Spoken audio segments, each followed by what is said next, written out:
l'idée d'être riche. Vous savez, je n'étais pas contre le fait d'être riche, mais c'était juste du point de vue que je voulais faire partie de l'Internet. Et je me suis dit que si nous pouvions gagner assez d'argent pour juste nous en sortir, ce serait bien. Et quand nous avons commencé, nous n'avions en fait qu'un seul ordinateur.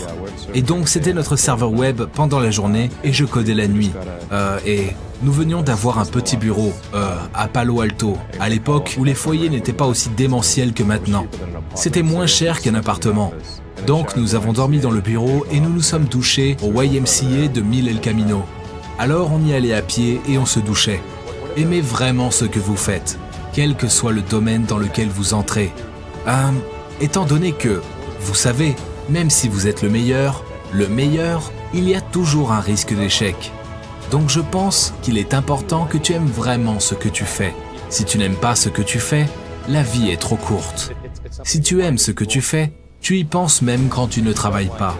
Je veux dire que c'est juste quelque chose qui occupe ton esprit. Si vous n'aimez pas ça, vous ne pouvez pas vraiment faire fonctionner votre projet. Je pense aussi que les gens ont tendance à prendre des risques trop importants au niveau personnel. C'est une chose. Si vous avez un prêt hypothécaire à payer et des enfants à charge et que vous vous écartez de votre travail à ce point, comment allez-vous nourrir votre famille et payer le loyer? D'accord, c'est compréhensible. Mais disons que vous êtes jeune et que vous sortez tout juste de l'université ou du lycée ou quoi que ce soit d'autre. Je veux dire que ce n'est certainement pas dans une mono-économie. C'est si facile de gagner assez d'argent juste pour vivre quelque part et manger à sa faim. C'est très facile à faire et je ne sais pas de quoi ils ont peur. Ils ont surtout peur de l'échec, je pense. Ou oui, mais les gens devraient être moins réticents au risque quand il n'y a pas grand-chose à risquer. Tesla a vraiment fait face à cette menace de mort à cause des difficultés de production du Model 3. La société perdait beaucoup d'argent et si nous ne résolvions pas ces problèmes en très peu de temps, nous mourrions et il était extrêmement difficile de les résoudre. À quel point avez-vous frôlé le dépôt de bilan? À une semaine de cash près, je travaillais 22 heures par jour.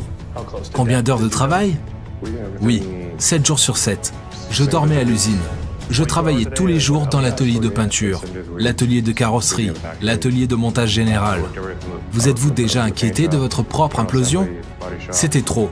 Absolument personne ne devrait travailler autant d'heures. Ce n'est pas bien. Les gens ne devraient pas travailler autant. Je ne suis pas... Ils ne devraient pas le faire. C'est très douloureux. Douleur en quels termes? Ça m'a atteint les oreilles, au cerveau et au cœur. Donc ce n'est pas recommandé pour quiconque.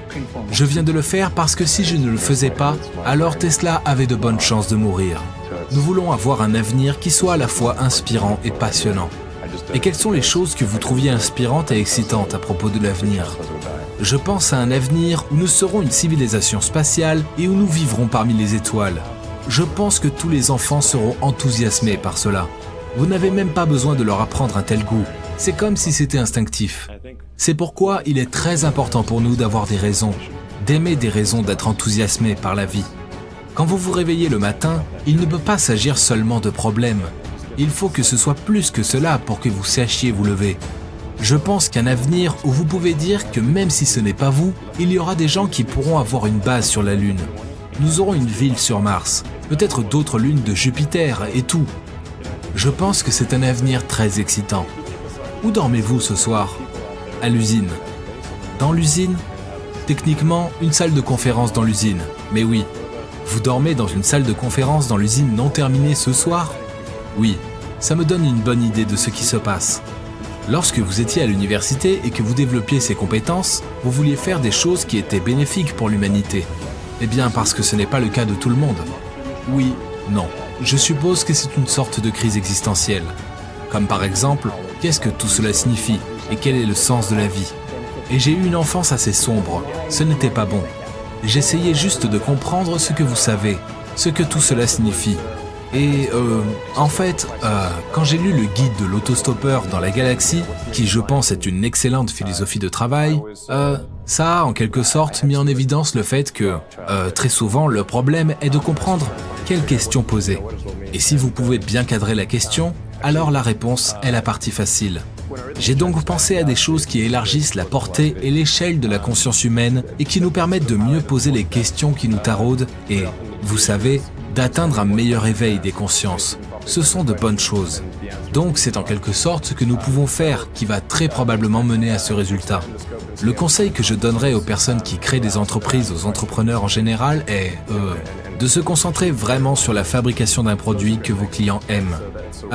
C'est si rare que vous pouvez acheter un produit et vous aimez le produit quand vous l'avez acheté. C'est pourquoi il y a très peu de choses qui entrent dans cette catégorie. Et si vous arrivez à trouver quelque chose comme ça, votre entreprise sera certainement prospère. Quand vous avez connu votre 3e échec d'affilée, avez-vous pensé que vous devriez arrêter? Jamais. Pourquoi pas? Je n'abandonne jamais. La vidéo arrive.